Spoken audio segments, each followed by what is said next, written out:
우리가 기독교 신앙을 가지면서 가장 많이 듣는 단어 중에 하나는 믿음을 가져라라는 단어일 텐데요. 그 믿음을 가져야 구원을 받고 그 믿음이 있어야 우리는 천국을 간다라고 하는 데서는 어떤 누구도 토를 달지 않습니다. 그러나 저는 토를 달고 싶습니다. 믿음이 있어야 구원을 받는다. 믿음이 있어야 천국을 간다. 믿음이 있어야 하늘나라 간다. 성경에는 그런 말 없습니다. 성경은 믿음으로 말미암아 구원을 받는다는 말을 합니다. 오직 의인은 믿음을 가지고 살아야 한다가 아니라 오직 의인은 믿음으로 말미암아 산답니다. 전치사 바이를 씁니다. 철저히 수동태입니다. 철저히 피동태입니다. 우리가 흔히 쓰는 구원의 확신이라는 말은 성경에 없습니다. 이 구원의 확신이란 자기가 결정하는 거죠. 그러나 성경은 믿음을 우리가 결정하지 않습니다. 믿음에 의하여 의인이 되고 믿음에 의하여 구원이 받고 믿음에 의하여 천국을 가는 겁니다. 주도권이 믿음입니다. 주도권이 나에게 있는 것이 아니라 주도권이 믿음에 있습니다. 그 믿음은 뭔가? 하나님이 나를 끊임없이 신뢰하신다는 말입니다. 내가 하나님을 단번에 믿는 내 중심의 믿음이 아니라 하나님이 끊임없이 나를 신뢰해 주셔 내가 그 하나님의 끊임없이 신뢰 앞에 항복을 하는 것이 믿음입니다. 여러분, 출애굽을 보면 도대체 이해가 가지 않는 구석 하나가 있습니다. 홍해바다를 건너는 이스라엘 백성들입니다. 질퍽거리는 땅을 건너가지 않습니다. 메마른 땅을 건너갔다고 성경은 증언합니다. 그리고 양옆에 홍해바다가 수벽이 되어서 이스라엘 백성들을 보호합니다. 질퍽거리할 홍해바다 밑이 마른 땅이 되어서 충분히 이스라엘 백성들이 뜀박질할 수 있는 여건이었습니다. 그리고 넘어갔습니다. 광야로 나갔습니다. 광야로 나가는 순간 이 홍해바다는 닫힙니다. 그리고 애굽의 군사들을 모두 다 수장시킵니다. 이때 성경은 60만 명이 홍해바다를 건넜다. 무려 장정들만. 그렇다면 적어도 한 300만 명의 이스라엘 백성들이 홍해바다를 건너갔다는 얘기입니다. 그 300만 명이 홍해바다를 건너갈 때 양벽에 홍해바다가 벽으로 감싸고 있고 바닥은 마른 땅이었다. 그리고 넘어갔습니다. 그렇다면 일생 동안 이것은 이스라엘 백성들이 기억에 뇌리에 남아야 되는 사건이고 그 남은 기억, 그 뇌리에 박힌 그 사건이 이들을 지배했을 겁니다. 하나님의 살아계심을 목격했고 그리고 애굽의 군대가 수장당한 것을 목격했고 자기네들은 그 마른 땅을 건넜습니다. 그러면 일생 동안 나는 하나님 없이는 못 살아요 라고 고백해야 되는 겁니다.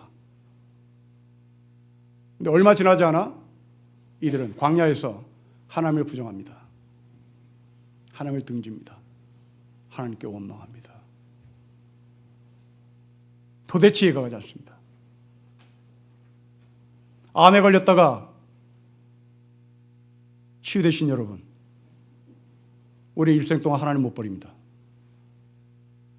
그런데 홍해바다를 건넌 사건은 암에 걸린 사람이 살아나는 이유가 아닙니다. 장정 60만 명, 식구들 포함하면 300만 명, 마른 땅, 애굽의 군사가 수장됨, 양쪽에 홍해바다의 물벽, 이것처럼 강한 경험이 어디 있습니까? 그런데 왜 얼마 지나지 않아서 이스라엘 백성들은 하나님을 부정하고 하나님을 등지고 하나님을 원망할까요? 그렇습니다. 그럼에도 불구하고 하나님은 이스라엘 백성들을 신뢰하겠다는 하나님의 의지입니다. 우리의 믿음이 하나님 앞에 나가는 것이 아니라 하나님의 신뢰하심이 우리 앞에 온다는 말입니다. 내가 갖고 있는 이 믿음의 확신이 하나님 나라에 들어가는 것이 아니라 하나님이 나를 끝까지 신뢰해서 이렇게 광야에서 하나님을 등지고 하나님을 원망하고 하나님을 향해서 배반해도 하나님은 끝까지 우리를 신뢰하셔. 그 믿음으로 말미암아, 그 신뢰하심으로 말미암아, 그 하나님의 의지와 하나님의 결단과 하나님의 작심하심이 우리를 구원의 길로 안내한다는 말입니다. 오늘 본문이 그렇습니다. 여러분 13절을 보십시오. 같이 읽겠습니다. 시작. 나는 알파와 오메가요 처음과 마지막이요 시작과 마침입니다. 여러분 이 13절을 이렇게 각색해 봅시다. 하나님은 알파와 오메가요, 하나님은 처음과 마지막이요, 하나님은 시작과 마침입니다. 자, 여기에 살을 붙여봅시다. 우리를 신뢰하신 하나님은 처음이요 마지막이요, 알파요 오메가요, 우리를 신뢰하신 하나님은 시작과 마침이 됩니다.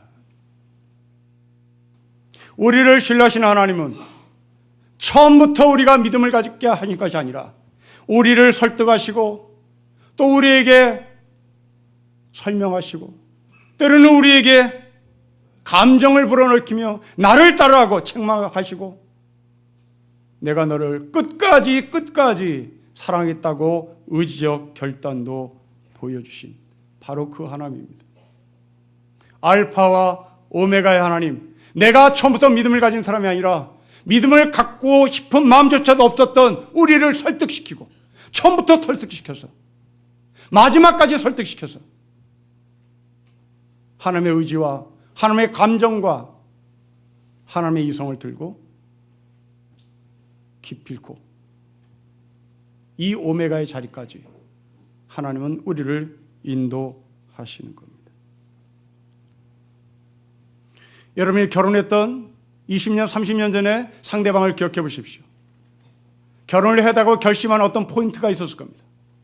결혼하겠다고 결심한 어떤 포인트가 여러분 앞에 다가올 때까지 상대방은 여러분을 설득했습니다. 그리고 여러분들 거기 설득당했죠. 내가 당신과 결혼하면 나는 당신에게 이러이러한 인격적 삶을 살겠습니다. 내가 당신과 결혼하면 나는 이러이러한 신앙생활에 대한 올곧음을 보이겠습니다. 끊임없이 상대방에게 환심을 사기 위하여 우리는 상대방에게 신뢰를 주게 한 말과 행동을 했습니다. 그리고 어느 순간 그 상대방이 나에게 신뢰를 준 그 신뢰가 차곡차곡 쌓여 어느 날 내가 당신과 결혼하겠다고 결단을 한 것이죠. 그 신뢰는 밑바탕에 사랑이 깔려 있는 겁니다. 그렇습니다. 여러분, 결혼은 신뢰를 바탕으로 한 사랑으로 하는 겁니다. 하나님은 우리를 하나님의 자녀로 삼으신 것은 우리와 거래하기 위함도 아니요 우리에게 불쌍함을 보여주기 위함도 아니라 하나님의 사랑의 근거에서 우리를 신뢰해 주신 그 사랑 때문입니다.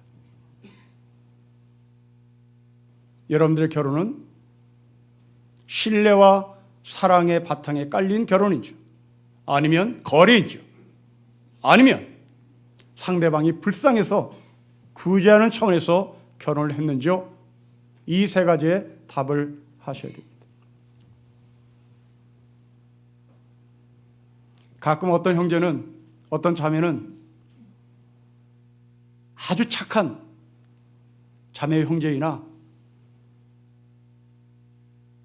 바보 같은 형제와 자매가 있습니다. 이런 사람입니다. 너는 왜 결혼했냐? 그러자 그 녀석이 아무 얼굴에 부끄럼도 없이 하는 말입니다. 우리 어머니가 예수 믿는 자매를 너무너무 좋아하기 때문에 나는 우리 어머니가 어떻게 고생한지를 알아. 나는 예수 믿는 자매와 결혼해서 우리 어머니의 마음을 풀어드리기 위해서 나는 결혼했어요. 이건 바보 멍충입니다.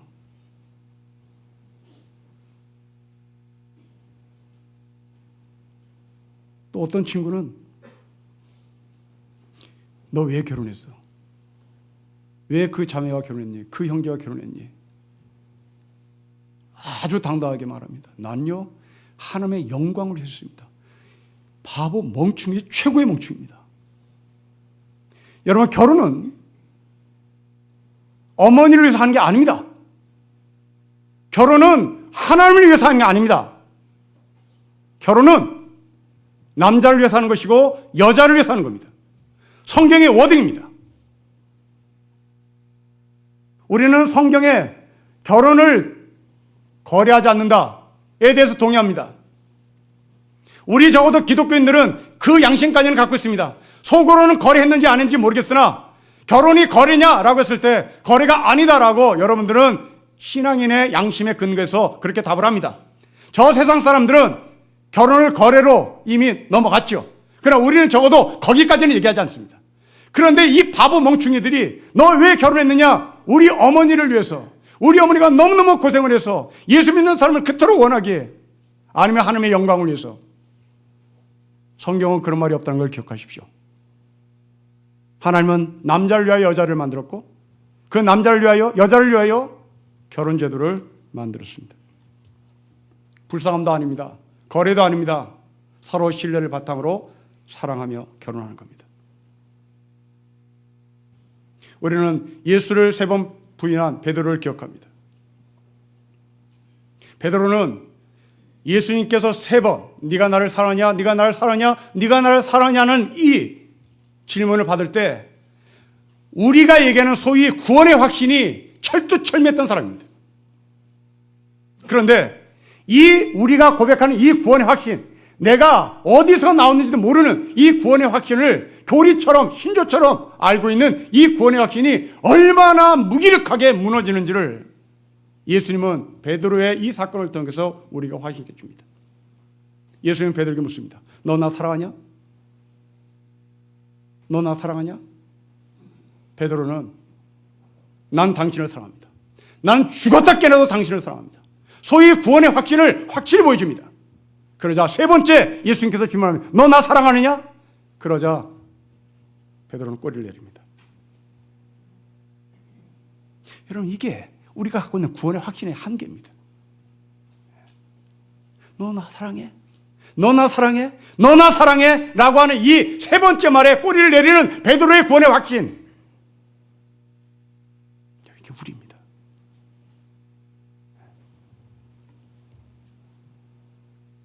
그렇다면 이 베드로를 폐기 처분해야 되는 겁니다. 여러분들이 알고 있는 구원의 확신이라는 단어를 들고 얘는 구원의 확신이 없군. 꼬리를 내린 베드로에게 이제 너는 아웃. 폐기 처분해야 되는 겁니다. 그런데 놀랍습니다. 예수는 베드로에게 너 나 따르라. 사도직을 회복시킵니다. 구원의 확신은 아무 힘이 되지 않습니다. 그런 베드로를 알파와 오메가 되신 하나님이 신뢰하신 겁니다. 배반했던 베드로를 믿어준 겁니다. 그리고 사도직을 회복시켜 너는 나를 따르라고 말씀합니다. 이것을 처절하게 경험했던 베드로가 자기가 쓴 편지에 이 심정을 그대로 토해냅니다. 베드로의 고백입니다. 만물의 마지막에 가까이 왔다. 너희는 정신을 차려라. 무엇보다 열심히 사랑해라. 봉사해라. 그런데 봉사를 하려면 하나님이 공급하시는 힘으로 하는 것 같이 하고, 누가 말을 하려면 하나님이 말씀하시는 것 같이 하라. 봉사를 하려면 네 확신으로 하지 말고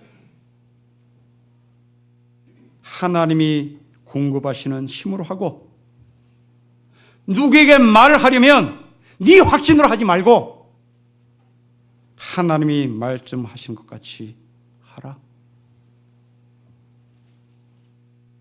베드로는 요한복음에서 예수님께서 3번 구원의 확신에 대한 질문에 답을 못했던 그 기억을 되살려 베드로는 구원의 확신을 버린 거죠.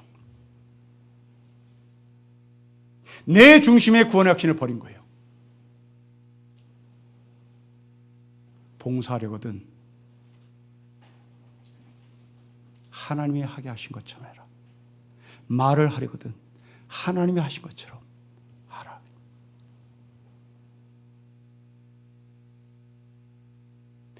어떤 책을 읽다가 이것이 사실인지 아닌지 잘 근거가 되지 않지만 메시지를 전하는 데서는 아주 정확한 메시지여서 인용을 하겠습니다.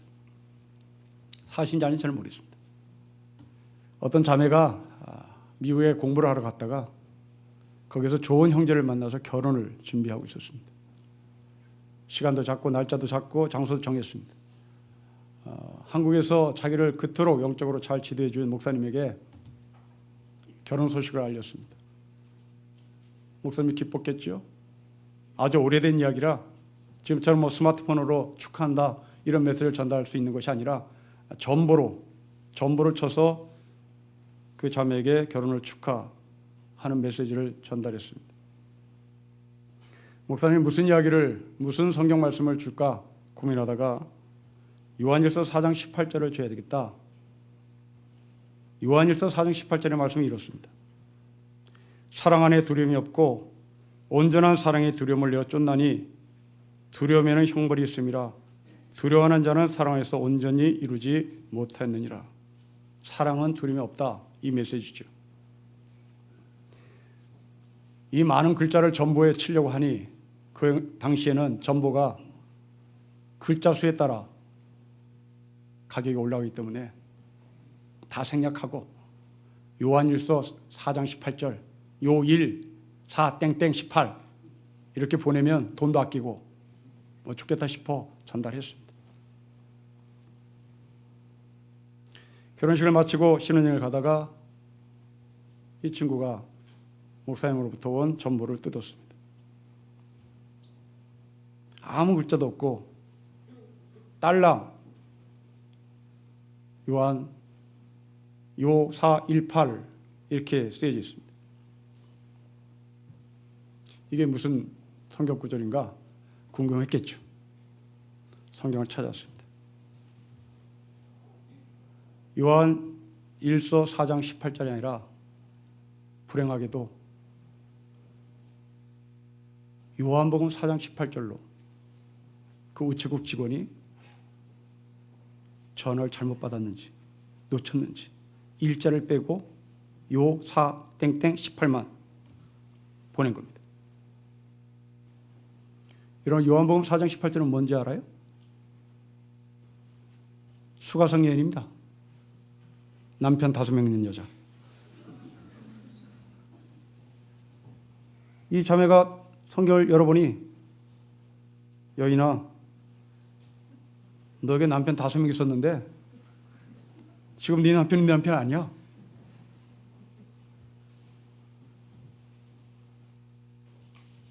이때 자매 얼굴은 어땠을까를 상상해 보십시오. 목사를 향해서 죽일놈 살림을 했겠습니까? 아니면 웃었겠습니까? 이게 신뢰라는 말입니다. 목사가 이 자매에게 신뢰를 주지 않았으면 개발세발 쌍욕했겠죠.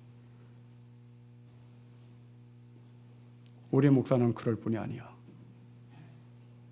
이것은 무슨 착오가 있었을 거야. 그리고 내 옆에 있는 내 남자가 지금 첫 남자고 이 남자가 나와 영원히 함께 살 하나님께서 매신 짝인데 이따위에 전보가 나에게 무슨 나의 마음을 뒤흔들 재료가 될 수 있을까 하고 넘겼겠죠. 여러분, 이게 바로 하나님의 신뢰하심입니다. 여러분이 베드로처럼 믿음 있다고 자랑하십니까? 요한복음 21장에 3번 다그치신 하나님 앞에 우리는 꼬리를 내릴 수밖에 없다는 사람인 것을 기억하십시오. 그렇게 꼬리를 내린 베드로를 하나님께서 다시 한번 사도직으로 세우시는 하나님 것을 우리는 고백할 수 있습니다. 베드로는 그 뒤로부터 소위 믿음을 가진 사람으로 살죠. 믿음의 의함이 바이라는 전치사가 이제 하나님이 나를 신뢰한다는 사실 때문에 그 하나님을 따르는 겁니다.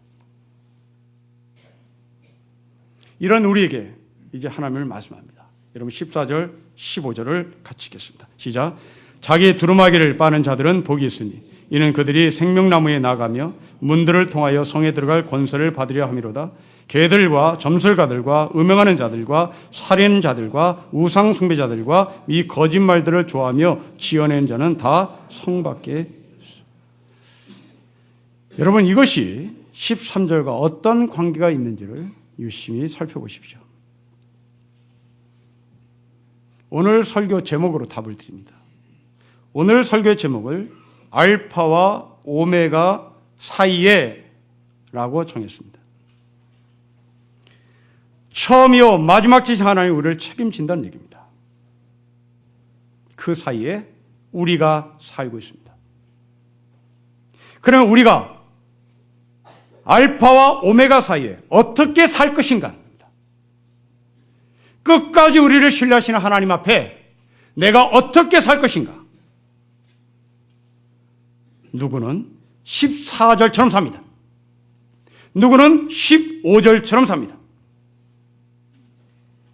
14절과 15절을 다시 유심히 관찰해 보십시오. 성에 들어갈 권세를 받았다가 아니라 성에 들어갈 권세를 받으려 합니다. 미래형입니다. 15절에 미래형입니다. 알파와 오메가 사이에 너가 날마다 두루마기를 빨면, 성화의 삶을 살면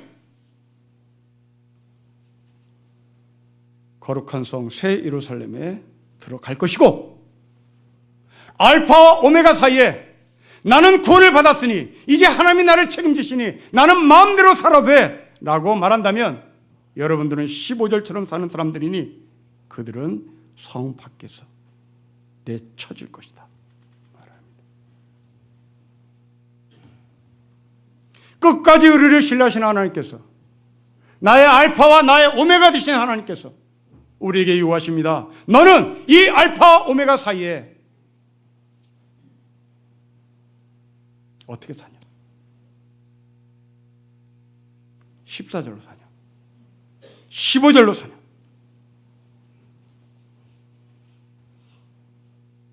어떤 거지가 병들어서 길거리에 쓰러져 있는 것을 아주 부잣집의 주인 아저씨가 발견하고 그 사람을 데려다가 깨끗이 씻기고 옷을 입히고 밥을 먹였습니다.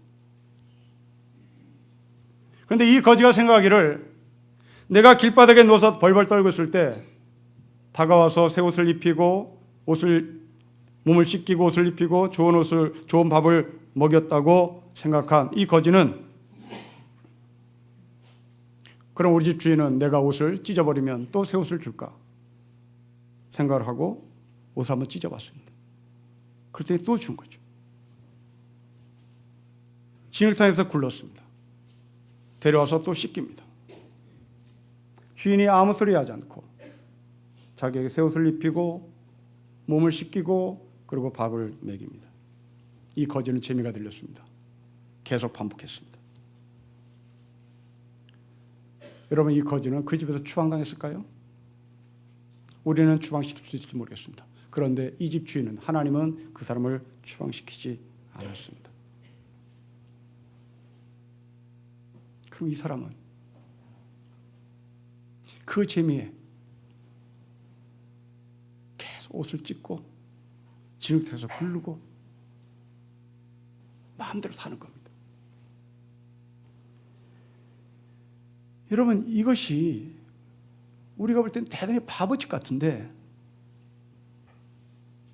놀랍게도 이게 우리의 이야기입니다.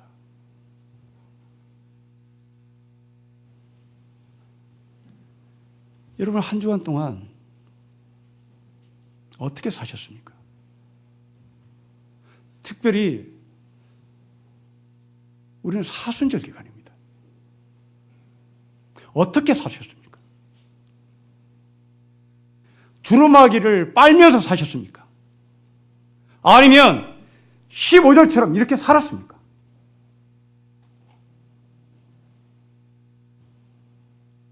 내 아들 결혼하는데 점집에 가야 되겠다고 권사가 점집을 갔습니까? 사순절 기간에 제가 누누이 부탁했습니다. 술집을 자제하십시오. 룸사롱을 자제하십시오. 그런데 여러분들은 아랑곳하지 않고 갈등 없이 갔습니다. 그리고 여기 와서 하나님 앞에 용서를 구합니다. 그리고 다음에 또 가서 하는 겁니다. 늘 우리는 반복이죠. 우리는 언제 한번 옷을 빨아보겠다. 너네가 거룩한 산지물로 나의 몸을 드려야 되겠다. 나의 삶을 거룩으로 드려야겠다. 생각해 본 적이 없습니다. 그냥 우리는 또 주일날부터 월요일날부터 진흙탕에 굴르는 거죠. 내 욕심대로 사는 겁니다. 그리고 여기 와서 잘못했어요. 용서를 구합니다. 라고 얘기한 겁니다. 한심한 짓을 우리는 거지의 이야기를 통해서 한심하다고 얘기하는 근데 그 거지가 바로 우리라는 사실을 까마득히 잊고 세상을 살아가는 거죠. 이 알파 오메가 사이의 삶을 우리는 기억하지 않습니다.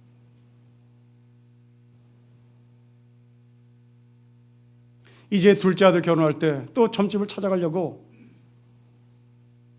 기억하고 계시는 장로님, 권사님, 집사님 여러분,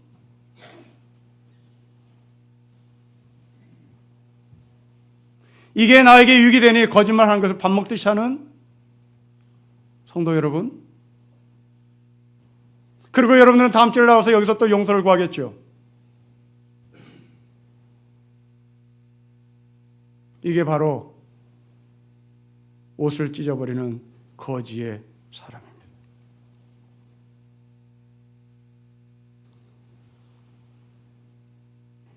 우리는 이런 사람들을 어떻게 할까? 16절에 아주 무서운 얘기를 합니다. 16절 같이 읽겠습니다. 시작. 나 예수는 교회들을 위하여 내 사자를 보내어 이것들을 너에게 증언하게 하였노라. 나는 다윗의 뿌리요 자손이니 곧 광명한 새벽별이라 하시더라. 여러분, 16절이 무섭게 다가옵니까? 아니면 밍밍합니까? 16절을 무섭게 읽어드리겠습니다. 나 예수는 신림교회 성도들을 위하여 전목사를 보냈으니 전목사는 이것들을 너에게 증언하여야 한다. 나는 다윗의 뿌리요 자손이니 광명한 새벽별의 자격으로 전목사에게 명한다. 개들아, 행악자들아, 점집 가서 점치는 권사들아,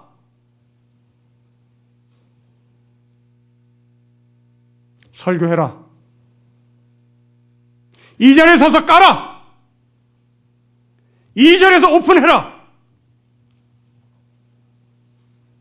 이 자리에서 두루마기를 빠는 사람을 증언해라. 이 자리에서 바람 피고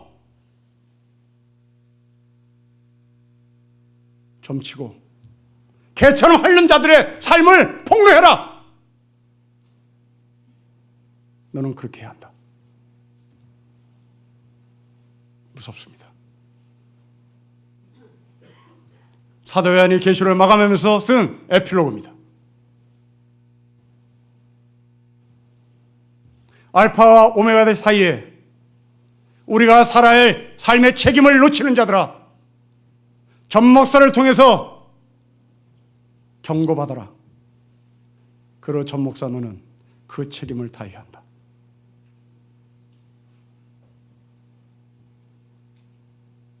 성도 여러분, 사기치지 마십시오. 바람 피지 마십시오. 점집 드느라 하지 마십시오. 주보에 낼 수 있습니다. 두루마기를 빠십시오. 날마다 나를 성찰합시다. 내 몸에 어떤 먼지가 묻었는지를 점검합시다. 그렇지 않으면 거룩한 성소 예루살렘에 들여보내지 않겠다고 말씀합니다. 여러분의 자화상을 15절과 14절에 비춰보십시오. 그리고 여러분의 삶의 평가를 16절의 근거에서 내려보십시오. 끝까지 여러분을 신뢰하시는 그 하나님의 마음을 아프게 해드리지 맙시다. 그분의 삶을 제가 따릅시다. 거룩으로 채웁시다. 거룩한 산재물로 내가 세상의 소금으로 빛으로 살 수 있기를 주로 축복합니다. 기도하겠습니다. 아버지, 못된 거짓골의 삶이 우리 삶에 반복된다면 아버지 말씀을 통해서 경고받게 하시고 날마다 두루마기를 빠는 삶이 있다면 하나님께서 잘했다 칭찬해 주셔서 기필고리가 하늘의 성새 예루살렘에 들어가는 축복과 기쁨과 감사를 얻게 하옵소서. 주 예수 그리스도의 이름으로 기도합니다. 아멘.